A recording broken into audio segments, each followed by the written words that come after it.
November 1 Kannada ರಾಜ್ಯೋತ್ಸವದ ದಿನ ಬೆಂಗಳೂರೊಳಗೆ ನಾ ಏನೇನ್ ನೋಡಿದೆ ನಿಮಗೂ ತೋರಿಸ್ತೀನಿ ಬರ್ರಿ. ನಮಸ್ಕಾರ ರೀ ಎಲ್ಲರಿಗೆ. ನಾವು ಈಗ ಗಾಡಿ ತಗೊಂಡು ಇಂತ ಟ್ರಾಫಿಕ್ ನಾಗ ಸಿಕ್ಕಾಕೊಂಡು ಹೊಂಟ್ಬಿಟ್ಟೆ ನೋಡ್ರಿ. ಈಗ ಓರಾಯನ್ ಮಾಲ್ ಕಡೆ ಮಾಲಿಗೆ ಹೋಗಾನೆ ಹಂಗೆ ಒಳಗ್ ಹೋಗ್ಬೇಕಾರೆ ಎಲ್ಲ ಚೆಕಿಂಗ್ ಅದು ಮಾಡಿ ಒಳಗ್ ಬಿಡ್ತಾರ ನೋಡ್ರಿ. ಡ್ರೆಸ್ ನೋಡ್ಬೇಕಂತ ಈ ಮಾಲ್ ಒಳಗಿನ ಒಂದ್ ದೊಡ್ಡ ಡ್ರೆಸ್ ಶಾಪಿಗೆ ಹೋದೇವ್ ನೋಡ್ರಿ. ಈ ಶಾಪ್ ಒಳಗ್ ಹೋಗಾನೆ ಆಕಾಶದಾಗಿ ನಕ್ಷತ್ರ ಎಲ್ಲ ಇಲ್ಲೇ ನೋಡಿದಂಗ ಆಗ್ಬಿಡ್ತು ನೋಡ್ರಿ. ಯಾಕಂದ್ರೆ ಈ ಶಾಪ್ ಒಳಗ ಅಷ್ಟೊಂದು ಲೈಟಿಂಗ್ ವರ್ಕ್ ಮಾಡಿಸ್ಬಿಟ್ಟಾರ ನೋಡ್ರಿ. ಏನ್ರಿ ತಗೊಳ್ಳೋರು ನಮ್ನಿ ಫುಲ್ ಬಿಲ್ಡಪ್ ಕೊಟ್ಕೊಂತ ಒಳಗ್ ಹೋದಿವ್ರಿ. ಆದ್ರೆ ನಾವು ಅಲ್ಲಿ ತಗೊಂಡಿದ್ದು ಒಂದೇ ರೀ, ಏನಪ್ಪಾ ಅಂದ್ರೆ ಕನ್ನಡಿ ಮುಂದೆ ನಿಂತು ನಮ್ದೊಂದು ಫೋಟೋ.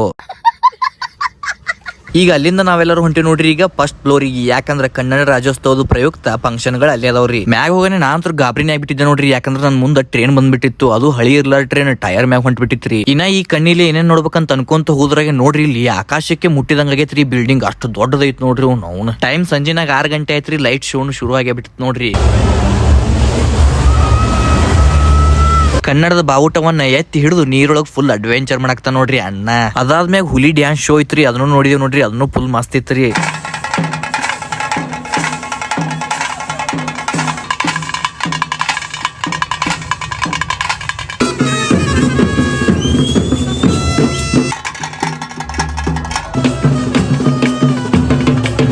ಇದನ್ನೆಲ್ಲ ನೋಡ್ಕೊಂಡಾದ್ಮೇಲೆ ಮನೆ ಕಡೆ ಹೊಂಟಿವ್ರಿ. ಹೋಗುವಾಗ ದಾರಿ ಒಳಗ್ ಕನ್ನಡದ ಬಾವುಟಗಳು, ಪರ್ಪರಿಗಳು ಮತ್ತು ತಾಯಿ ಭುವನೇಶ್ವರಿಯ ಫೋಟೋಗಳು, ಹಾಗೆ ಮೇನ್ ಆಗಿ ವಿಧಾನಸೌಧದೊಳಗ ಲೈಟ್ ಶೋ ಇತ್ತು ನೋಡ್ರಿ. ಅದನ್ನೆಲ್ಲ ನೋಡ್ಕೊಂಡ್ ನಾವು ಮನೆಗೆ ಹೋದೇವ್ರಿ. ಹೋಗುವಾಗ ಲೇಟ್ ಆಗಿತ್ತು, ಅದಕ್ಕೆ ಪಿಜ್ಜಾ ತಗೊಂಡ್ ಹೋಗಿದ್ದೀವಿ. ಪಿಜ್ಜಾ ತಿಂದು ಮುಕ್ಕೊಂಡ್ಬಿಟ್ಟು ನೋಡ್ರಿ. ವಿಡಿಯೋ ಇಷ್ಟ ಆಗಿದ್ರೆ ಲೈಕ್ ಮಾಡ್ರಿ, ಶೇರ್ ಮಾಡ್ರಿ, ಫಾಲೋ ಮಾಡ್ರಿ. ಧನ್ಯವಾದಗಳು.